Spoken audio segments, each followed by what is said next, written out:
$72. That's how much Uber wants to take you to Yazoo City. $72. If you go on Priceline and try to rent a car, it'll cost you $57 for 24 hours. Nothing fancy. I mean, that's where it starts, and then you can get more expensive if you want. If you rent a car for a week, it comes out to about $42. This does not include any special fees or add-ons or anything. Okay, just the base price. $42 a day if you're renting a car for a week. This again is Priceline. Tried a couple of more other places, but yeah, more expensive. So yesterday I did a little research on motorcycle loans. Oh, I looked at a local dealership here. There's a Honda dealership. Their pre-owns look better than their new inventory, at least for my purposes. I want the cheapest, lightest cruiser, I guess, that's classification, that I can get. If it falls down, I have to be able to pick it up. If it falls on me, I have to be able to push it off. So, yeah. So that's the only thing that's going on in my mind as far as what I'm looking for. Cheap, reliable, unbelievable mileage, and light. As light as I can get it. Right.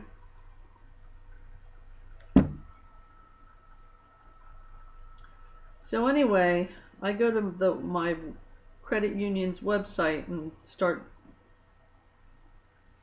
looking around at the loan department kind of thing. And they have loans, personal loans, vehicle loans, motorcycle loans. Okay. So I start looking at their form, their application for motorcycle loans, and writing down what I need to know and all that kind of stuff. So yeah, I don't know. I'm hoping to pay no more than $150 a month for 36 months, which will come out to $5,400. 36 months, that's 3 years.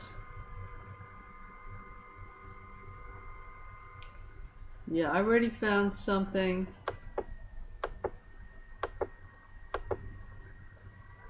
that's, oh, where is that thing? 4,820. That's used. Okay. So the only information I don't have for the application is the down payment thing. I was able to get the make, the model, the year. Mileage is optional. Obviously, I don't know that. Estimated purchase price, $4,820. Down payment, I don't know. Requested loan amounts, I'm leaving that alone for now. Loan term, again, I'm thinking 36 months. Now, this thing has gotten so...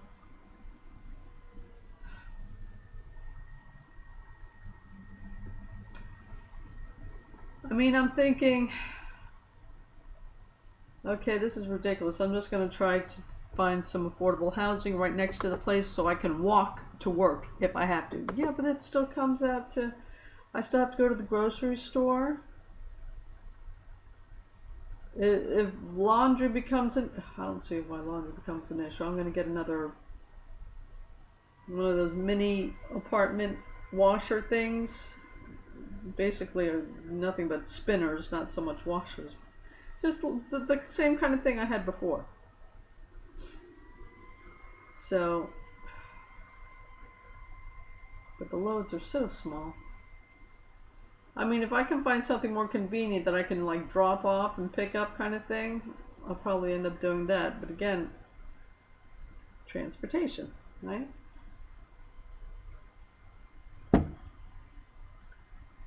So taking care of my laundry, doing the groceries, and getting to work, and still having time to sleep.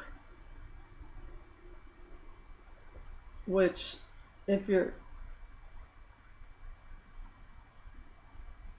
getting the hours that'll give you a darn good paycheck, if you're using public transportation, there's no time to sleep. You can forget about sleep, for the most part.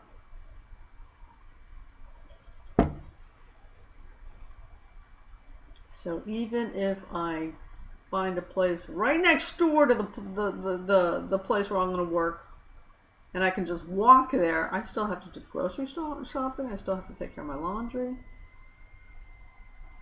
One way or another, I'm probably going to need some kind of personal transportation.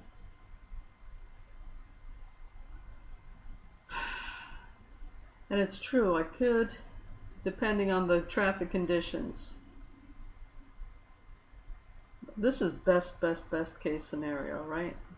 You use one of those electric scooter things. Yeah. Because that is the only thing I can think of where I wouldn't have to get something like a used motorcycle. This again is me finding the cheapest way to do something. Alright. But the odds of everything falling in place to such an extent that all I would need to be able to do everything I need to do and still be able to sleep,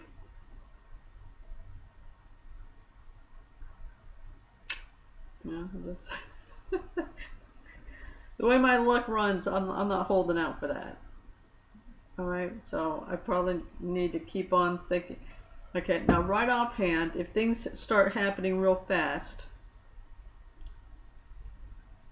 Uber is obviously out. I will rent a car. I will go over there to do whatever interview I have to do.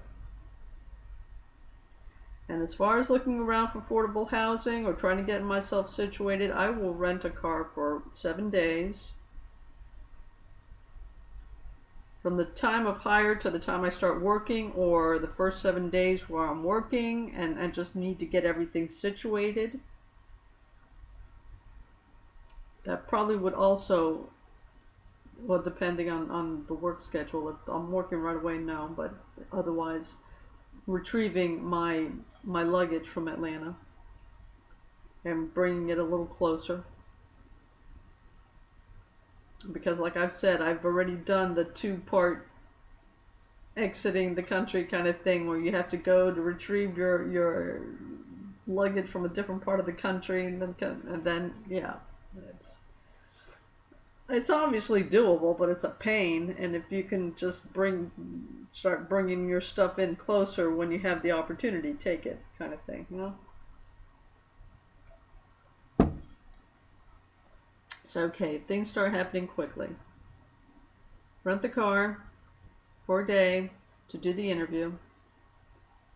If you get hired, rent the car for the week to get everything situated, whether that means retrieving your luggage or whether that means closing the deal on a used motorcycle.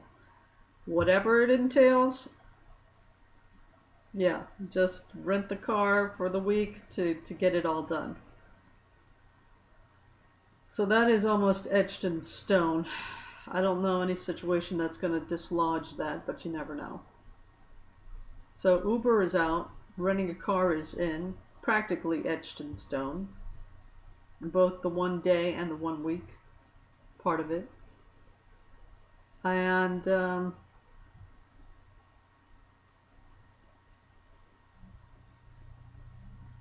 yeah, you know, I can keep my fingers crossed for the electric scooter with the tubeless tire things. But what are the odds, boys and girls? It seems sooner or later I'm going to have to go for that used motorcycle thing. So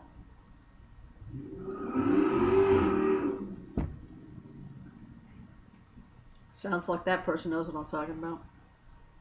So yeah, So that's how that's working out so far. Okay, I got some feedback last night, and apparently it's looking good as far as the career path, my new career path. It seems I've called the right. I'm not going to get into it or anything. You can consider it too political, you can consider it too whatever, but as far as what industry, besides the industrial military complex,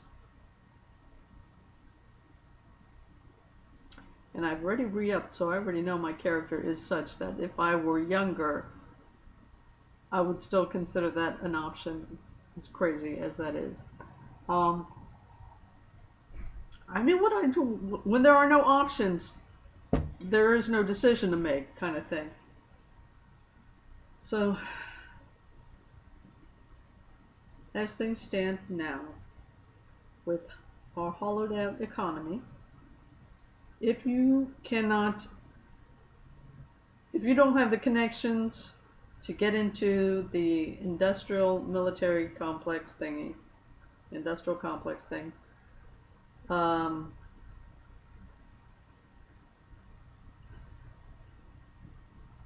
the only industry that I think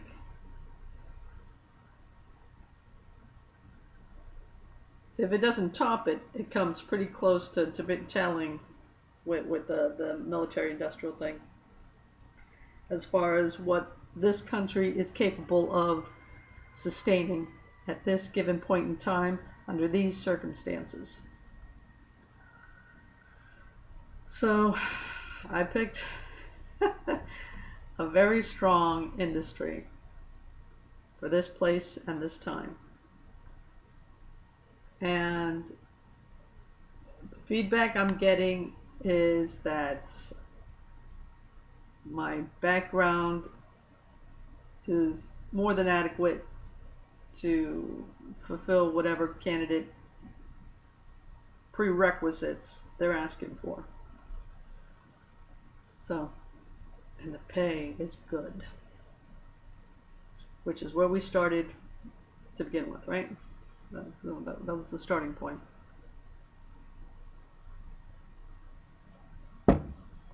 So, yeah, I'm going to do that. If I've got to hit the ground running, I already know it's running a card that has to be done until I can secure the finances for a used motorcycle or whatever. I know the motorcycle has to be light enough for me to be able to lift it up or push it off. Yeah, everything else is debatable, up for negotiations, whatever. But that's how it's working out at this given point in time. Alright, so this is me now. I'm submitting the application today, and I'm going to look for a co-work space. It never even occurred to me that Jackson would have such a thing, but I've already come across a couple of websites, except the Wi-Fi reception over there is really bad, which is another good reason to try to find a co-work space. So yeah, submit the application and locate a co-work space is today's agenda. Okay, boys and girls, I need to put coffee in me, so it is 8:22 a.m. What is this? What's today? Thursday, October 13th, 2022, here in Jackson, Mississippi. As always, stay safe, stay healthy, and I will talk to you later. Take care.